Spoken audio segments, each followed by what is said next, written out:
Liam Byrne told me on the Daily Politics today that they could cut the deficit in half by 2014 without any more tax increases than are already in the pipeline. And there's quite a few in the pipeline.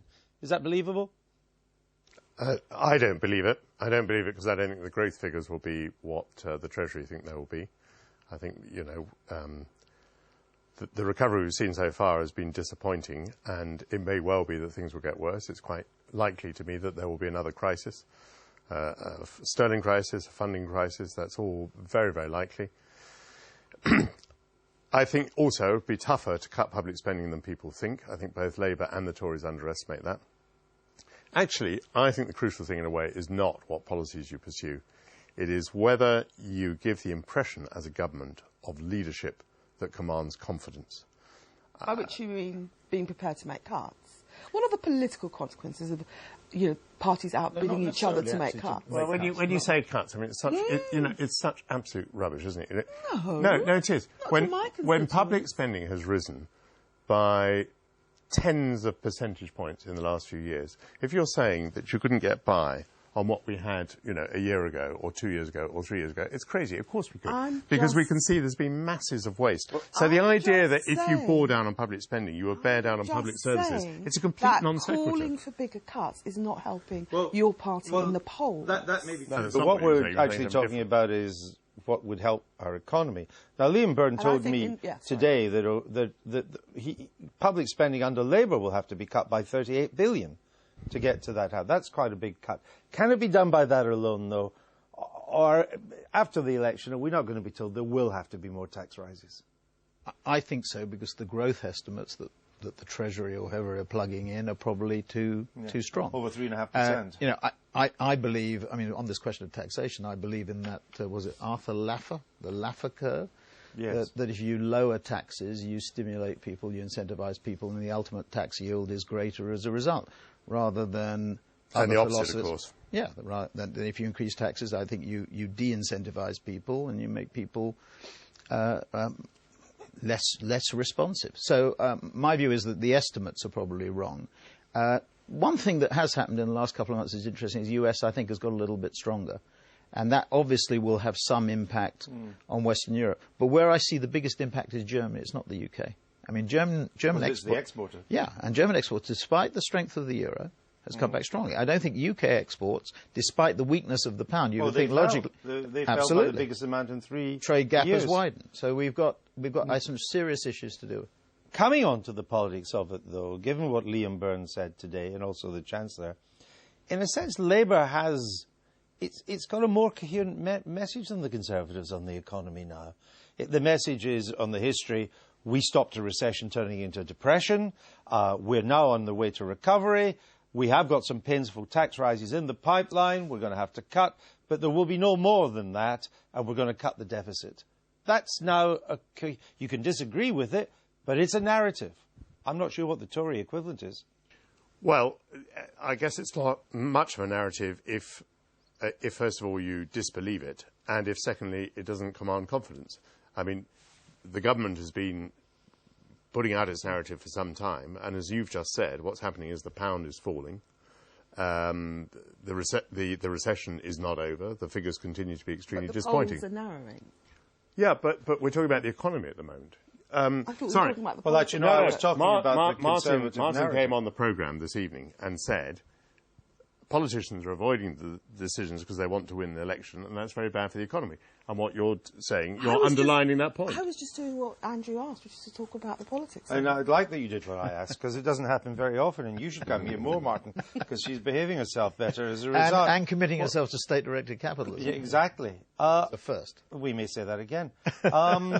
What's gone wrong with the Tory performance on the economy? I mean, they're up against a Prime Minister that the polls tell us is one of the most unpopular in recent memory, in a recession that's the worst for 80 years, and on economic competence, they're likely to be neck and neck with the government. I think it's early days. We haven't actually technically got an election, although we're in the run. Pretty close. Very, very early days.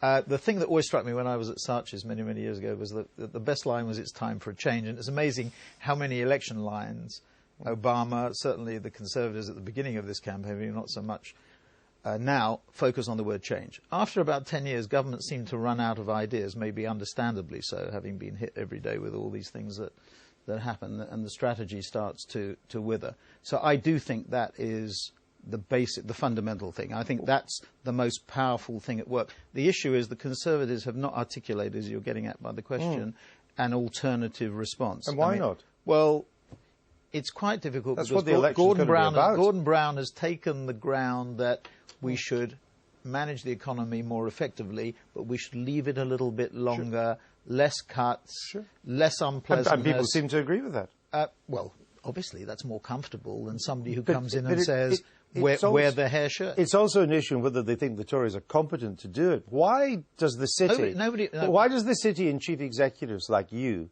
not rate George Osborne? Well, you said... I said chief like executives like me. I wouldn't comment one way or another. I'm not sure that that's necessarily so. Well, the opinion poll in City AM this morning of major figures in the city showed that overwhelming numbers defended Ken Clarke. They're untried. I mean, a very interesting thing. President Obama, a lot of people in America believe that is learning on the job, no experience of it. This is a team also, in a way, that will have to learn on the job. So they're very much an unknown quantity at this particular point in time. President Obama, even if they disagree with his policies. His rating. No, that's not fair. And I went to the inauguration. There was the euphoria surrounding the inauguration. His approval ratings were at 60. They've slipped back. Now, Let's come back to this side of the Atlantic. We've done Obama many times. This is the kind of Obama cheerleading club here. We've done him, excluding Michael, of course, because he's a bit behind the times. Bit ahead of the time. Are we... That's possibly true. Are we ready for a big round of public sector strikes? Is that going to happen? I mean... whoever wins, there are going to be cuts. Labour says 38 billion now. Tories say even more. Even the Lib Dems say there has to be cuts, pay freeze. Yes, are we up for this? Well, I think public sector strikes probably are inevitable because one of the things that has to be sorted out is the public sector, by which I mean that it employs too many people, that the wage rates on average in the public sector are now superior to those in the private sector, and that the pension arrangements in the public sector are vastly superior to the private sector. And all of this, I'm afraid, is a very bad feature of an economy, because any rational young person now would go into the public sector, not the private sector. And where you skew the features of an economy in that direction, you're going to have trouble. Well, you see, I can see Gordon Brown taking on the unions on a fight, because he's big and tough. I'm not sure that Mr. Cameron and Mr. Osborne have got the experience or the guts to take on the unions. Yes, but as Martin said a moment ago, the point you're making can be made about most oppositions. I mean, we would certainly have said that about Tony Blair. You remember before 1979, before 1997, many people regarded him as a kind of Bambi figure, somebody who was, smiled a lot and was interested in focus groups. You don't know what people are like until they're tested. What is the consequence, Martin, of not acting in the way you think the political system should? We fall further behind. I mean, we have very little flexibility in what we can do in restructuring, improving, investing, reinvesting in our company in Western Europe. It's where we have the least flexibility in the world because of a lot has to do with structural expenses, social expenses. Is that why you moved your headquarters? Sorry, we moved our headquarters because of not a rise actually, the threat of a rise in tax rates. And you asked that question, we were one of an ever-increasing band of companies that are doing that. You're not patriotic, Mr. Stone. No, it's not a question about patriotic. I have more Chinese and Indian people to look after than I have British. He's a global company. So we're a global company. We have 140,000 people, and we have in China 11,000 people. In India we have 6,000 people, so it's a total of 17 as opposed to 12,000 people here. That doesn't mean that we diminish that it's not an unpleasant or difficult decision because I was born and bred here, and I'm a second-generation immigrant here. Excuse me. Why are you on the defensive? Why is Diane not on the defensive for raising taxes that drive good companies like you out of our country? He's on the defensive because I'm the politician. Leave it there? Oh, sorry.